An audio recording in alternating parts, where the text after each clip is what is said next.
There are moments in life that split everything into before and after. Mine happened when Eduardo, my best friend's father, called me that Thursday night.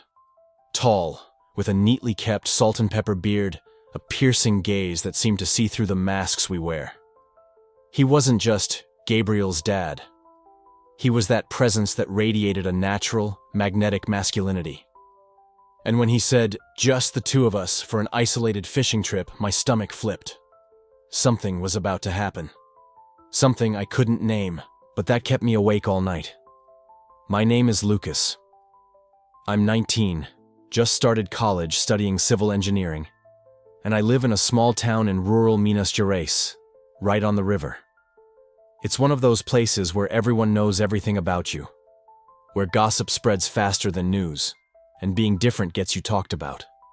I've always been the quiet one, the guy who hung back at parties, watching people, wondering how they seemed so at ease, like they actually belonged in their own skin. Me? I was trying to play it cool, hiding the sensitive side my mom always said wasn't very masculine. My dad died when I was 12. After that, I was always looking for men who could show me what being a man actually meant. And Eduardo was always different. Gabriel and I grew up together, best friends. But Eduardo, he was different. The kind of guy who just commands a room the moment he walks in. He's retired now, early 40s, sold his engineering firm for more money than anyone in our town will ever see. Now he runs a fishing shop more for fun than anything else. The guy's always done whatever he wanted, at his own pace, not giving a damn what anyone thinks.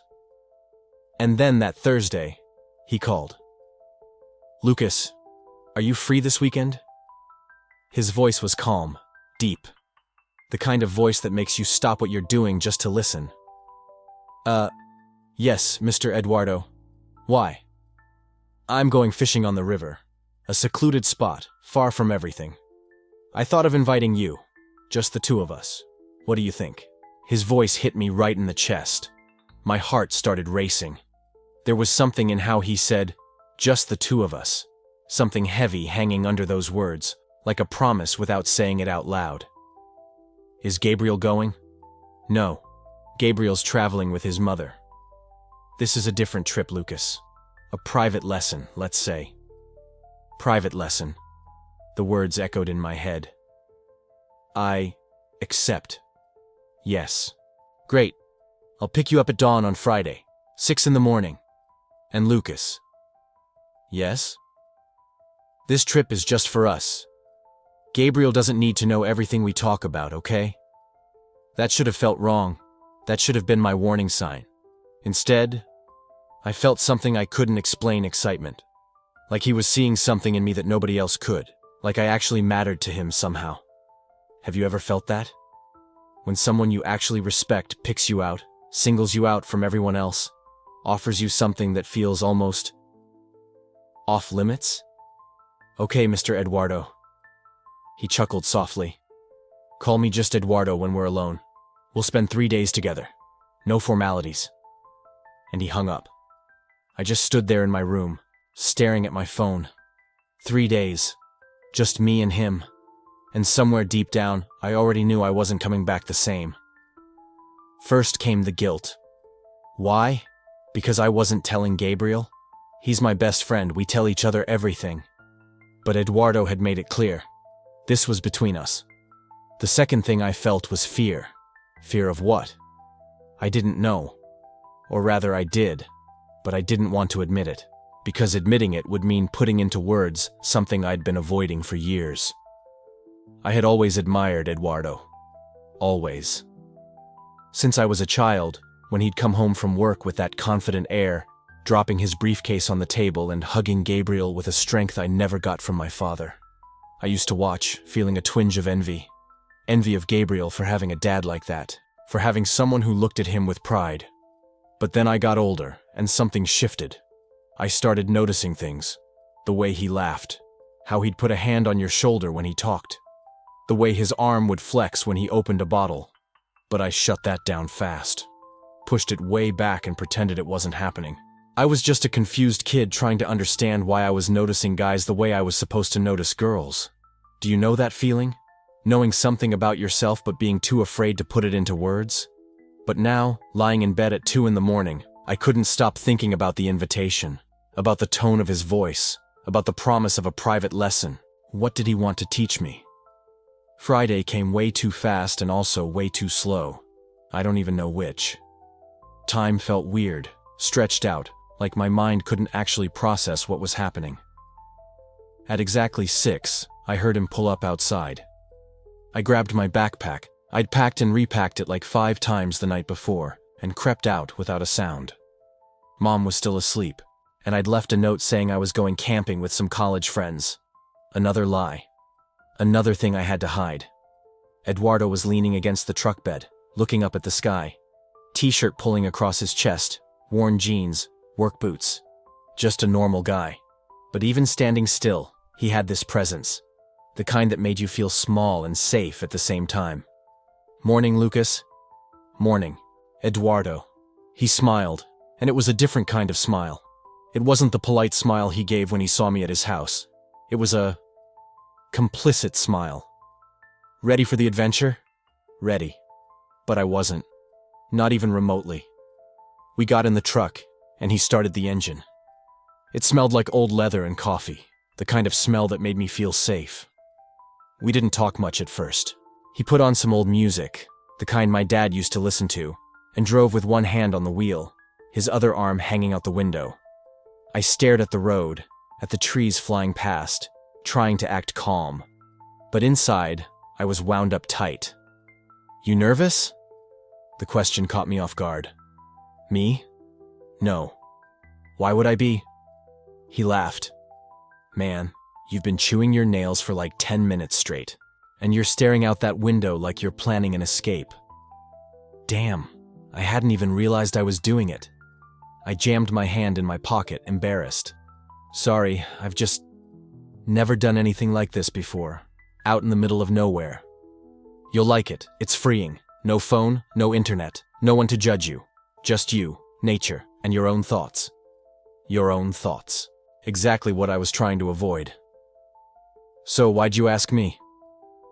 It came out before I could stop it. "I mean, you could have asked anyone. Why me?" Eduardo was quiet for a moment, eyes fixed on the road. Then he shrugged, but his expression was serious. "Because I see something in you, Lucas. Something others don't see. Or maybe choose not to see." "What?" "Potential. Sensitivity. A want to figure out who you actually are, underneath all the stuff people expect from you." I didn't know what to say. Because he was right. Totally right. And that scared me more than anything else. "You don't have to pretend with me, okay? These 3 days are for you to be exactly who you are. No masks. No masks." I looked at him then. Really looked. I saw the lines around his eyes. The kind you get from laughing in the sun for decades. I saw the gray in his beard, kept neat. The hands on the steering wheel, worn, scarred. Hands that had built things, made things. And I wondered what he saw in me. We drove for over 2 hours. Road turning into dirt, dirt turning into a narrow trail. Then the river appeared on our left, wide and bright in the morning light, and he parked in a clearing surrounded by trees. "We're here." I climbed out of the truck and looked around. There was nothing there. Literally nothing. Just forest, river, and sky. No houses, no people, no sign of civilization. It was isolated. It was perfect. Or terrifying.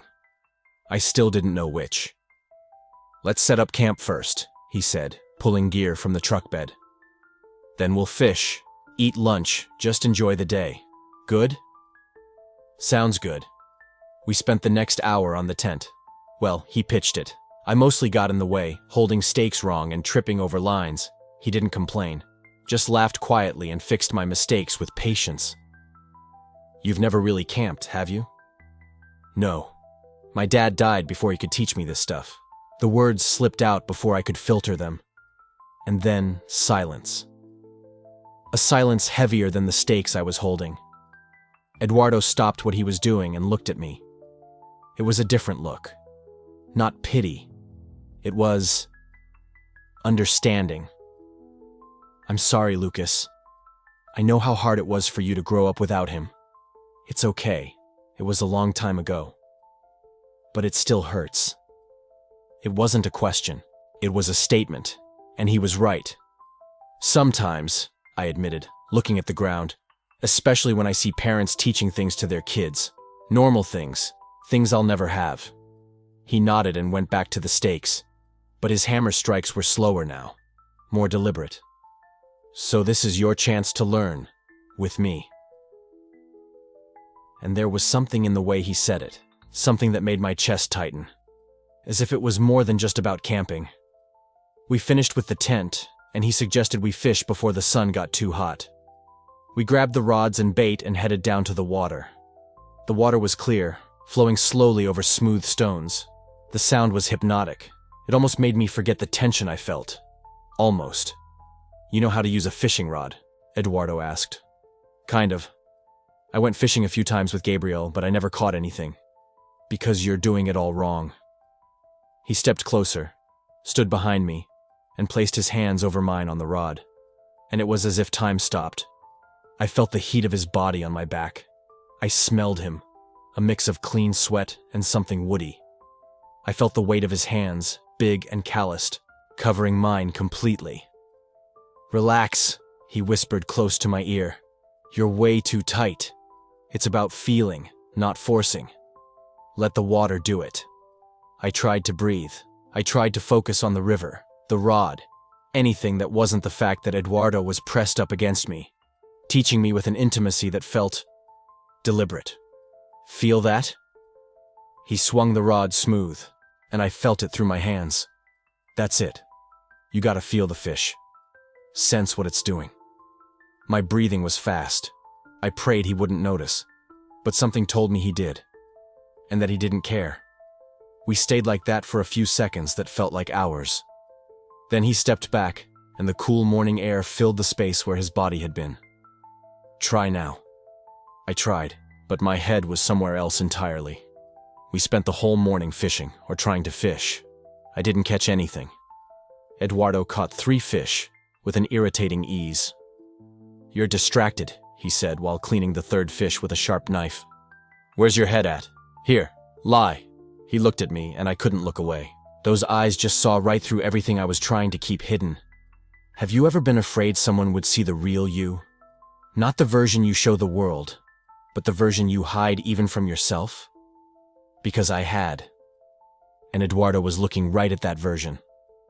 It's okay to be confused, Lucas. It's okay not to have all the answers. I'm not confused about that. Yes, you are. I can see it in you. And that's fine. I didn't answer. Because if I opened my mouth, I was afraid of what might come out. We headed back to camp, and he cooked the fish over the fire while I watched. He moved like he knew exactly what he was doing.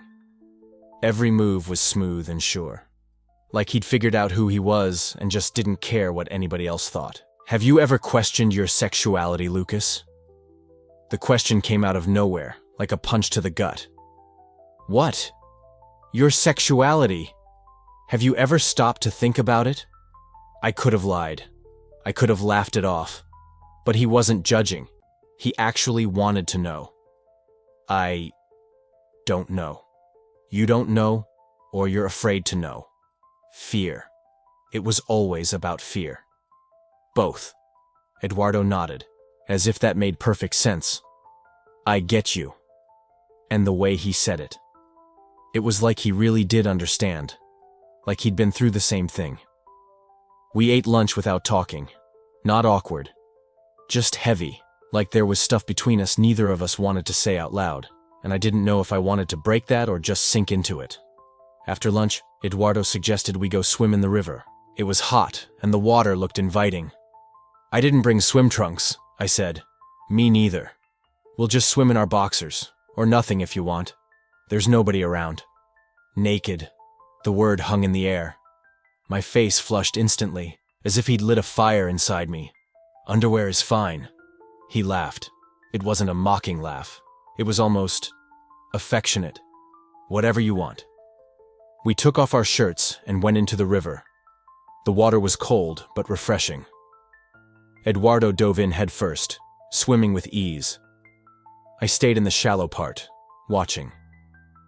You know how it is when you try not to look at something but can't help it anyway? That was me. Couldn't help but notice his body. The muscles in his back, his chest, water running down his skin. He wasn't some magazine dude. He had scars, marks of age. But he had this presence, this confidence. And I was there, 19, too skinny, not knowing what to do with my hands, trying to pretend it was normal to be almost naked in the river with my best friend's dad. Aren't you going to swim? He stopped in the middle of the river and looked at me. I'm not a very good swimmer. Then come here, I'll teach you. I hesitated, but then I did anyway, every warning in my head screaming at me. He grabbed my arm when I got close, steadying me. Relax. I won't let you drown. But drowning in water wasn't what I feared. We stayed there, in the middle of the river, with the gentle current pushing us lightly. He still held my arm, and I didn't ask him to let go. You're special, Lucas. You know that? I'm not. You are. You just don't see it yet. Our eyes met, and for a second I swore he was going to. I don't know. Do something. Say something. But then he let go of my arm and swam back to the shore. And I stayed there, in the middle of the river, feeling more lost than ever. Night came fast. He lit a fire, and we sat around it eating simple stuff he'd brought. Bread, cheese, some fruit. Nothing special, but it felt like freedom. Do you have a girlfriend, Lucas? Another unexpected question. No. Have you ever? Once, in high school. It lasted like 3 months. And why did it end? I stared into the fire, watching the flames. Easier to talk without looking at him. Because I didn't feel anything. She was nice, pretty, everything I should want. But when we kissed, I just kept thinking, is that it? And have you ever pretended so much you almost believed your own lie? Because I did, for months. I tried to convince myself I was happy, that it was normal. He laughed quietly, not mocking, like he recognized what I was saying. I know that feeling. You do? I do. He picked up a stick and started poking the embers. The silence between us was heavy, but not uncomfortable. It was loaded with something bigger, with truths never spoken. I got married young, Lucas, to Gabriel's mom. She was the right girl from the right family, what everyone expected. And I married her because it was what I was supposed to do.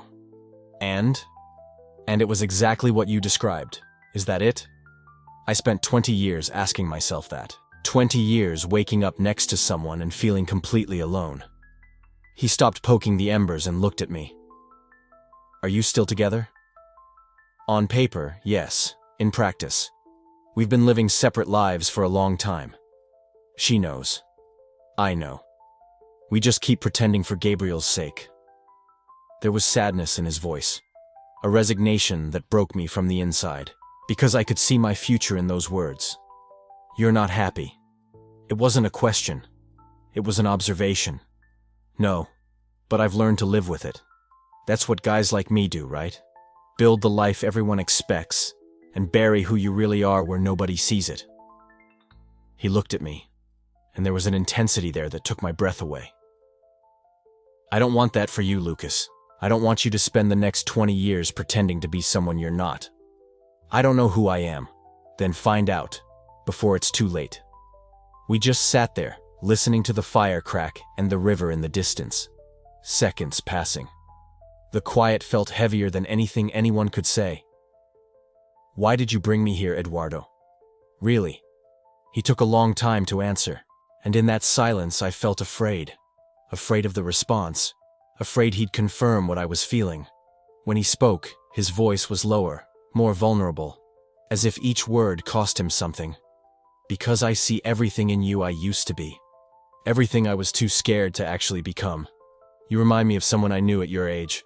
Someone I lost. Because I was afraid. Who? That doesn't matter. What matters is, I don't want you making the same mistakes. I don't want you spending 20 years pretending, building some life that's not even yours because people expect it. I want you to have the guts I never had. My heart was pounding so hard I was sure he could hear it. The fire crackled. The river ran. And we were both there, suspended in that impossible moment. Eduardo, You don't need to say anything, not now. Just think about what I said, okay? He stood up, stretched his arms, and yawned. I'm going to sleep. Tomorrow we fish again. He went into the tent, leaving me alone by the fire. I stayed there for hours, staring at the flames, trying to understand what was happening, trying to understand what I felt, trying to understand if Eduardo felt the same.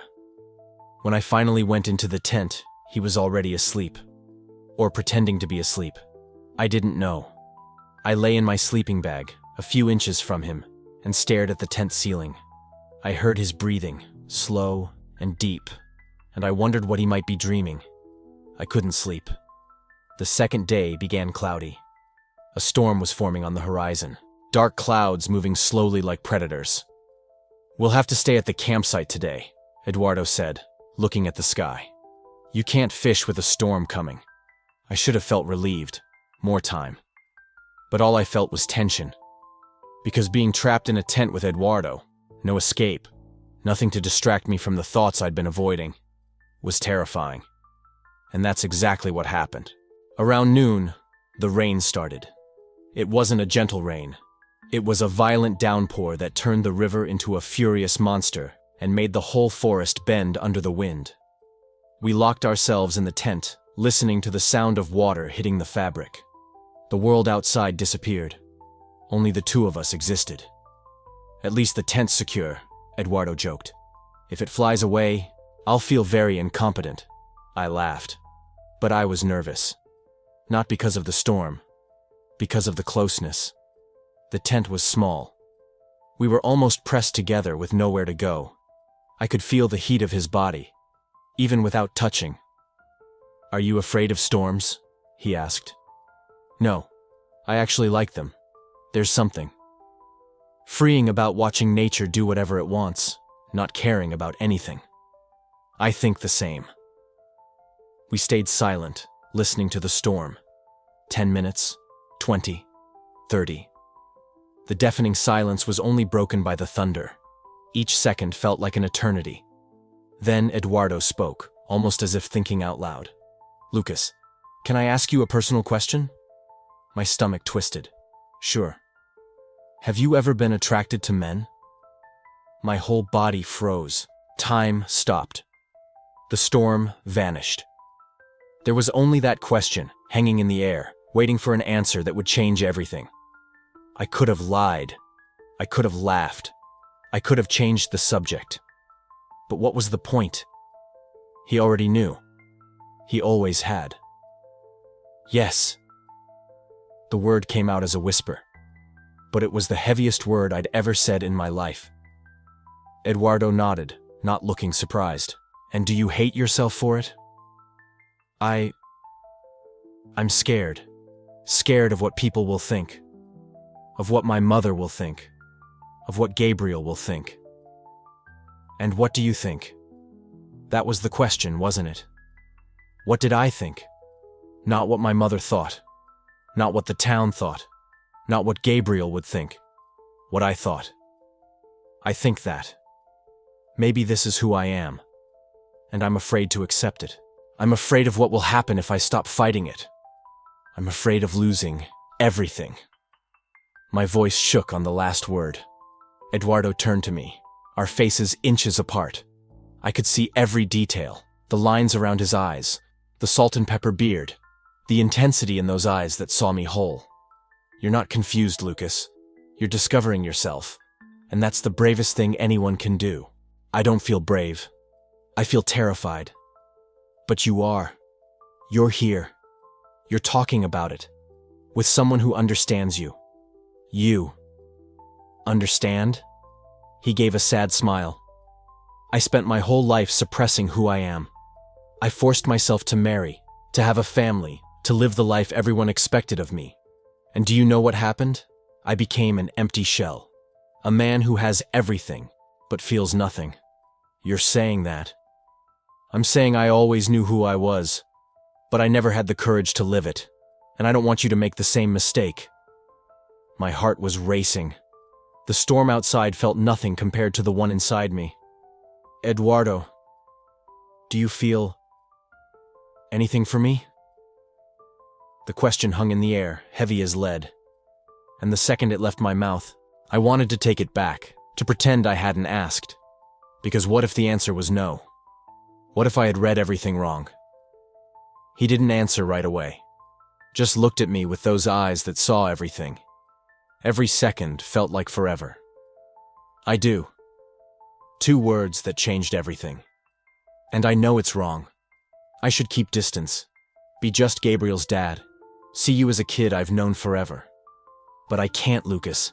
I see you, and I see everything I could have been. And I feel something I haven't felt in forever. My breath caught. My heart was pounding. I didn't know what to do or say. My mind screamed at me to step back, pretend I hadn't heard. Protect my thing with Gabriel, keep up the act. But my body, I was moving toward him. I feel it too, I whispered, and it was like a dam had burst. Eduardo raised his hand slowly and touched my face. His fingers were rough, but the touch was incredibly gentle. We don't have to do anything you don't want, he said, but you need to know. I see you, Lucas. I always have. I closed my eyes, feeling his touch, feeling my whole body tremble. And then, without thinking, I leaned in and pressed my forehead to his. We stayed like that, breathing together, while the storm raged outside. Eduardo. Shh. No rush. We have time. But we didn't, because tomorrow we'd go back to town, to reality, to masks. So I did the only thing that made sense in that moment. I kissed him. It was awkward. It was desperate. It was everything I never knew I needed. But Eduardo didn't push me away. He didn't recoil. Instead, he pulled me closer, deepening the kiss with an intensity that made me dizzy. When we pulled apart, I was shaking. Not from cold, from this terrifying sense of relief. Are you sure? He asked, holding my face in his hands. I've never been more sure of anything in my life. Then he kissed me again, and again, and again. The storm continued outside, but inside the tent, there was only the 2 of us. Night fell, and the rain finally stopped. The world outside was quiet, washed, new. I lay next to him, my head on his chest, listening to his heart. Slow, steady, safe. What happens now? I asked. He ran his fingers through my hair, thoughtful. I don't know. We go back tomorrow and everything changes, or nothing changes. What do you mean? You decide, Lucas. If you want this to be just a moment, a one-time thing, I get it. We go back, pretend it didn't happen, you move on. And if I don't want to pretend, he was silent. Then you need to know it will be hard. Very hard. Because the world out there won't understand. Your mother won't understand. And Gabriel. Gabriel, my best friend. His kid. How do I ever look Gabriel in the face after this? He can't know, Eduardo said. Never. That would be too much. I know. But that doesn't mean what we lived here wasn't real. It was. And it was important. At least to me. To me, too. We sat in silence, listening to the river outside. You'll go back to your life, he said. You'll finish school, meet people, have experiences. And one day you'll meet someone your own age, someone who actually deserves you. And you'll be happy. And you? He gave a sad smile. I'll keep being who I've always been. But now I have this memory. These 3 days. You. And that's more than I thought I deserved. Tears burned my eyes. I don't want it to end. Me neither. But tomorrow we have to go back, and you move on. I didn't answer. I just pressed myself closer to him, as if I could freeze that moment forever. Because Eduardo had done what no one ever had. He truly saw me. Not the Lucas who tried to hide, not the Lucas who pretended. The real Lucas. And that was a gift I didn't know I needed. The third day came bright. Clear blue sky, not a cloud. Like the storm had never existed. We broke down camp without talking. Every movement felt weighted down, because each one took us closer to leaving. Before we loaded up the truck, he pulled something from his bag, an old watch, worn leather strap. I want you to have this. Eduardo, I can't. Yes, you can. This watch belonged to my father. He gave it to me when I was your age. And now, I want you to have it. I took the watch, feeling its weight in my hand. But why? Because I want you to remember. Time isn't what you think it is. 3 real days are worth more than years of pretending. And these 3 days, they were the most real days I've had in forever. I strapped the watch onto my wrist. It was a little loose, but it felt right. Thank you. He smiled. Thank you for making me feel alive again. We drove back into town without talking. Not awkward. Just goodbye silence. When we got to my house, I hesitated before getting down. Eduardo, don't say anything. Just take care of yourself, okay? You too. He held my hand for a second. Then he let go. I climbed out of the pickup, grabbed my backpack, and watched him walk away. And that was it. I went inside, showered, and looked in the mirror. Same person looking back. But inside, everything was different. The Lucas who left 3 days ago was gone. I was someone who'd let himself be honest. Someone who'd felt something real. Someone who'd been actually seen. In the months after, life got back to normal. Kind of. I'd see him sometimes when he came over for Gabriel. We'd exchange looks, but never talked about those 3 days. It was our secret. Just ours. I stayed in college, made new friends, started dating a guy from class, Felipe. He's 20, funny, smart. When he kissed me the first time, I felt something. Not like Eduardo, but real. And right. Felipe doesn't know. Maybe he never will. That's mine. Only mine. I still wear the watch Eduardo gave me. Every day. When I look at it, I remember those 3 days by the river.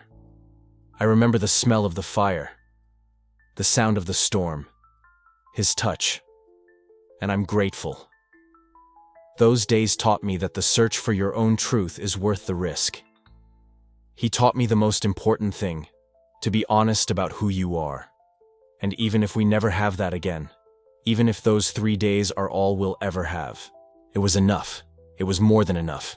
Because sometimes you need someone to show you that it's okay to be who you are. Even if only for 3 days. Even if never again. Right now, Felipe's asleep next to me. We've been living together a few months. My mom took a while to accept it, but she did. Gabriel.